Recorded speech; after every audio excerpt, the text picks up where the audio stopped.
Next दूसरा क्या था? विवर्तनिक क्रियाएं। प्लेट किनारों पर प्लेट के गति के कारण प्लेट किनारे पर प्लेट की गति के कारण भूकंप आते हैं। ओके। तीसरा ज्वालामुखी। अग्नि मेखला क्षेत्र में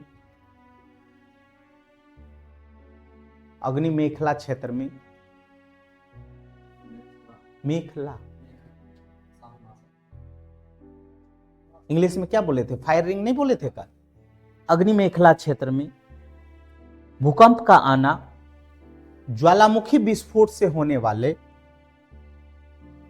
कंपन के कारण होता है।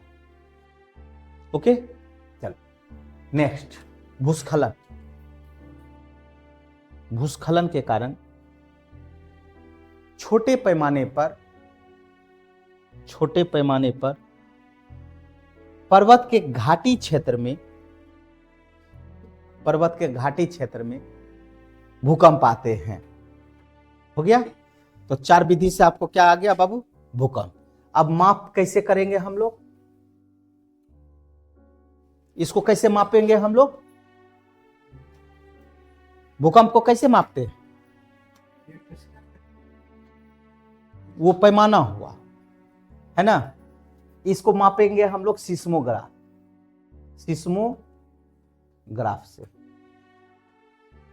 और सिस्मोग्राफ का 2 पैमाना होगा, एक रिएक्टर और दूसरा मर्सेलिक। बात समझ में आया?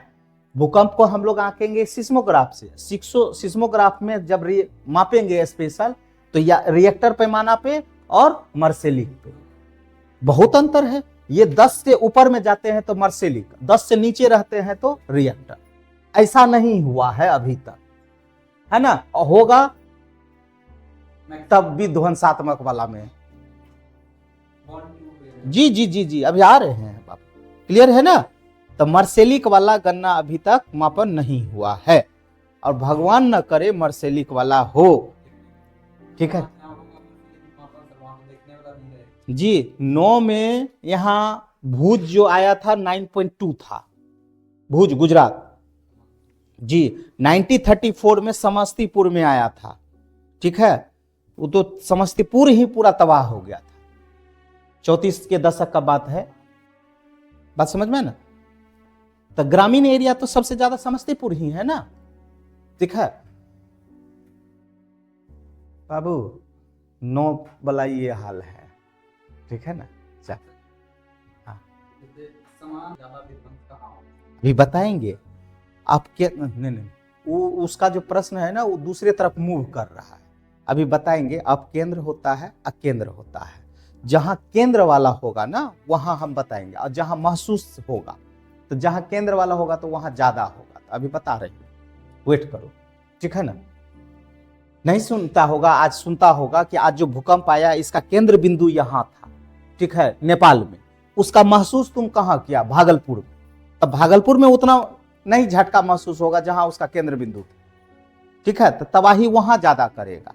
क्लियर है ना? तो एक एरिया होता है कि कहां तक, तो पी वेव आपको बताए थे, पी वेव, एल वेव। अब पी वेव हम बताए थे सबसे ज्यादा क्या होता है ना? विध्वंसकारी जी है, नहीं बताए थे? चल क्या बोले? हाँ, अभी लिखा दे रहे हैं, लिख लो। नहीं, ऊपर में लिख लीजिए एक्स्ट्रा डाल के। भूकंप को सिस्मोग्राफ से आंकते हैं। इस यंत्र में 2 पैमाना का प्रयोग होता है। इस यंत्र में 2 पैमाना का प्रयोग होता है। एक रिएक्टर पैमाना और दूसरा मर्सेलिक पैमाना। ओके, रिएक्टर पैमाने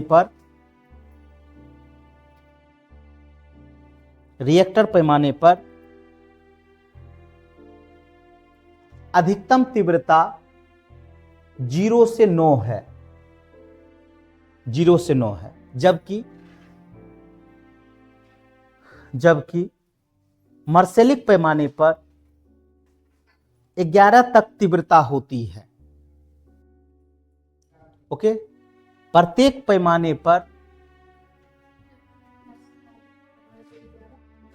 होती है, जबकि प्रत्येक पैमाने पर तीव्रता 10 गुना बढ़ती है। ये बात समझ में आया बाबू? 10 गुना बढ़ती है। अब 0 से हम लोग क्या किए, स्टार्ट किए, तो 1 2 3 4 10 जैसे आ गया तब क्या हो गया, 1, है ना। अब 1 आया, 1.1, 1.2, 10 तक जाएंगे तब क्या आ गया, 2। क्लियर है? तो 10 गुना बढ़ती है। प्रत्येक पैमाने पर कितना हमारा बढ़ेगा, 10 गुना बढ़ेगा। अब जैसे हम लोग बोलते हैं 8 के बाद 9 आया, ठीक है, तो 8.1, 8.2, 8.3, 8.4 ऐसे करके 10 जाएंगे तब हमारा 9 आ जाएगा। क्लियर है? इन्हीं तीव्रता के आधार पर इन्हीं तीव्रता के आधार पर भूकंप को निम्नलिखित भागों में बांटा गया है। निम्नलिखित भागों में बांटा गया है तीव्रता के आधार पर। पहला 0 से 3, दूसरा 3 से 5, तीसरा 5 से 7, चौथा 7 से 9, आगे 0 से 3, 3 से 5, 5 से 7, 7 से 9। इन्हीं तीव्रता के आधार पर भूकंप को हम लोग कितना भाग में बांटे, 4 भाग। जैसे तीव्रता है, अब मान लो कि हम बोले कि तीव्रता 0 से 3, जी हम बोले कि ये 0 से 3 मतलब रिएक्टर हमारा आज भी हमको मान लीजिए, सुनिए, आज भी भूकंप आया 2.2, है ना, तो किस में रेंज में आएगा, पहला वाला, ठीक है ना। इसमें क्या होगा, भूकंप आया हमको पता नहीं चला, ठीक है ना। इसमें आया तो थोड़ा सा पता चला, इसमें थोड़ा सा हमको पता चला, हाँ भूकंप आया, नहीं पूछता है ये रात में भूकंप ना, हम तो सोए थे हमको पता नहीं चला। ओके, 5 से 7 में आएगा तो तब महसूस हो जाएगा हाँ भूकंप आया है ना, दरार सब पड़ जाएगा कहीं कहीं, ठीक है। ये वाला में है ना, क्लियर है ना, कोई दिक्कत? तो पहला 0 से 3 में लिख लो, ऐसा भूकंप जिसे हम महसूस नहीं करते हैं। 0 से 3 क्या हो गया, ऐसा भूकंप जिसे हम महसूस नहीं करते हैं। 3 से 5 जिसे हम महसूस करते हैं लेकिन यह विध्वंसकारी नहीं होता है, विध्वंसकारी नहीं होता है। 5 से 7 विध्वंसकारी होता है, जैसे दीवार में दरार आ जाना, पौधों का गिरना। ओके, 7 से 9 यह अत्यंत विनाशकारी होता है। ऐसे भूकंप में सतह में दरार आ जाती है, ऐसे भूकंप में सतह में दरार आ जाती है,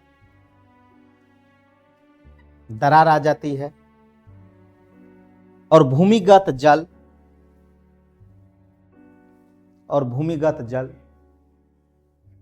सतह पर आ जाती है, भूमिगत जल सतह पर आ जाती है। सतह फट जाता है, सतह मतलब जमीन फट जाएगा, जमीन के अंदर जो पानी है वो ऊपर आ जाएगा। क्लियर? तो 4 तरीके का हम लोग बांट लिए। क्लियर है ना? किस आधार पर? तीव्रता के आधार। क्लियर है? भूकंप को किससे मापे थे हम लोग? ठीक है, सिस्मोग्राफ। ठीक है, और उसका पैमाना क्या था 2 रिएक्टर और, ठीक है। मार्सेलिक का अभी तक यूज नहीं हुआ है, अभी तक जितना भी हम लोग भूकंप बताते हैं वो रिएक्टर पर ही बताते हैं। ओके।